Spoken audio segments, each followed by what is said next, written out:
நான் படிக்கிற காலத்திலே ஒரு சம்பவம். ஒரு பெரிய ராஜா இருந்தான். அவன் நல்ல யுத்தம் பண்ணுகிற ஒரு பெரிய ராஜா.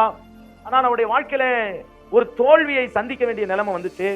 அந்த தோல்வியை அவன் சந்திக்கும் பொழுது மரணம் அவனை நெருங்கும் என்று பயந்து அவன் அந்த நாட்டில ஒரு தனிமையான இடத்திலே ஒரு பெரிய பாலடைந்த பங்களாவுக்குள்ளே ஓடி போய் தன்னை ஒழித்து கொண்டான். அங்கே அவன் இருக்கும் பொழுது அவன் ஒரு காட்சியை காண்கிறான். என்ன காட்சினா, அந்த அரண்மனையில அந்த பாலடைஞ்ச பங்களாவுல ஒரு சிலந்தி கூடு கட்டுகிறத அவன் பார்க்கிறான். முதல் தடவை அந்த கூடு கட்டுது, அது ஃபெயிலியர் ஆகிறது. இரண்டாவது தடவை கூடு கட்டுது, அது அந்து போகிறது, ஃபெயிலியர் ஆகுது. இப்படி அவன் 17 முறை அந்த சிலந்தியானது அந்த வலையை பின்னி பின்னி தோத்து போகிறத பார்க்கிறான். 17 முறை தோத்து போன அந்த சிலந்தியானது 18வது முறை அந்த சிலந்தி அந்த வலையை சக்சஸா பின்னி முடிக்கிறத இவன் பார்க்கிறான்.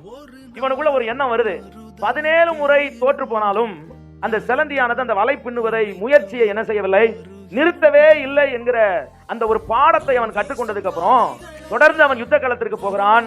அவன் தொடர்ந்து முயற்சி எடுக்கிறான். அவன் ஒரு ஜெயமுள்ள ராஜாவாய் அவன் வெற்றி பெற்றவனாய் வெளியே வருகிறான்.